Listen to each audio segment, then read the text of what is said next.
Bismillahirrahmanirrahim. Assalamu alaikum. So question is that find actual item cost if total item cost given included GST rate percentage. यहाँ पर हमसे कहा जा रहा है कि हमें एक चीज़ की असल कीमत मालूम करनी है जबकि हमें उस चीज़ की टोटल कीमत दे दी गई है जिसमें GST रेट परसेंटेज भी शामिल है। आसान लफ्ज़ों में अगर मैं आपको बताऊं तो जो चीज़ हमने खरीदी है उसमें हमने GST भी हमने पे कर दिया है। डेटा हमारे पास है तो टोटल आइटम कॉस्ट है 2252 जिसमें GST रेट इंक्लूडेड है 25%, यानी कि 2252 रुपये में हम 25% जो टैक्स बनता है वो भी अदा कर चुके हैं। अब हमने मालूम करना है चीज़ की असल कीमत को और 25% जो टैक्स हमने यहाँ 2252 रुपये में अदा किया है उसको हटा देना है।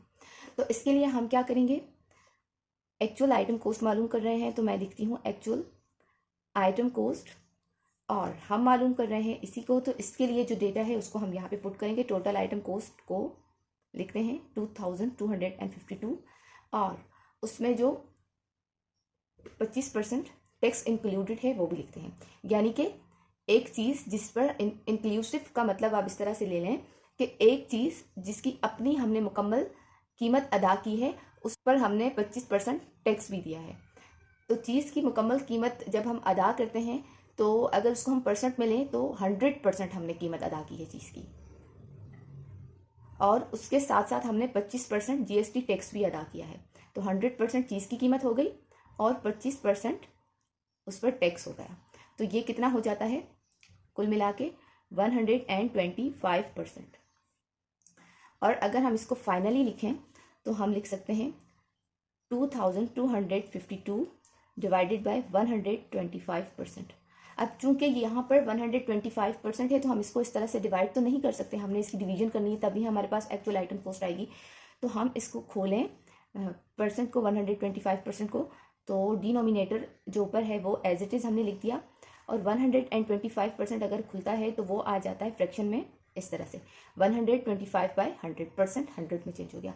अब हम इस तरह से भी डिवीजन तो नहीं कर सकते कि डिनोमिनेटर यहाँ पर हमारे पास 2252 है और नॉमिनेटर हमारे पास है 125/100। तो हम क्या करेंगे कि ये जो 100 है इसको ऊपर शिफ्ट करेंगे डिनोमिनेटर के पास। तो जब 100 डिनोमिनेटर के पास जाएगा तो यहाँ पर 100 है डिवीजन में, ऊपर जाएगा तो वो किस में चेंज हो जाएगा, मल्टीप्लिकेशन में, और यहाँ से 100 हो गया रिमूव क्योंकि हमने ऊपर शिफ्ट कर दिया है। तो हमारे पास ये किस फॉर्म में आ गया, 2252 मल्टीप्लाई 100 एंड डिवाइडेड बाय 125। अब हम क्या करेंगे, 2252 को अगर हम मल्टीप्लाई करें 100 से तो हमारे पास आता है 2,25,200 और ये नॉमिनेटर हमारे पास एज इट इज़ आ गया 125। अब इस फॉर्म में हम इसको ले आए हैं, इसका मतलब हम इसको अब डिवाइड कर सकते हैं और हमारे पास इस तरह से एक्चुअल आइटम कॉस्ट आ जाएगी। तो रफ वर्क में मैं इसको डिवाइड करती हूँ, 125 डिवाइडेड बाय 22,05,200। सो 125 का टेबल अगर हम 1 तक पढ़ें तो हमारे पास आएगा 125, माइनस करते हैं तो यहाँ पर आता है 100 और ये 2 नीचे आ गया।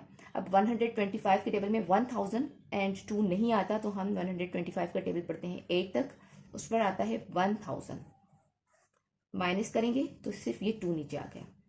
अब ऊपर से हम एक डिजिट नीचे उतारते हैं तो 125 के टेबल में 20 नहीं आता तो हम लिखेंगे 125 zeros are nothing, और ये 20 माइनस 0 इज इक्वल टू 20, दूसरा 0 हम नीचे उतारते हैं तो अब ये हो गया 200। अब 125 का टेबल हम 1 तक पढ़ें तो हमारे पास आता है 125, माइनस करते हैं तो बचेगा 75। अब 75 तो 125 के टेबल में नहीं आता, हम क्या करेंगे, पॉइंट लगा के 0 बढ़ा देंगे। तो इस तरह से हमारे पास ये हो गया 750, 125 6 750, माइनस करने पर कुछ नहीं बचता और हमारे पास आंसर आ गया है 1801.6। तो ये हमारा एक्चुअल आइटम कॉस्ट है। इसी सवाल को एक और तरीके से भी सॉल्व कर सकते हैं। तो यहाँ पर मैं आई बटन में उसका लिंक दे रही हूँ। आप लोग सवाल को दूसरे तरीके से भी अगर समझना चाहें तो आई बटन को क्लिक करके समझ सकते हैं।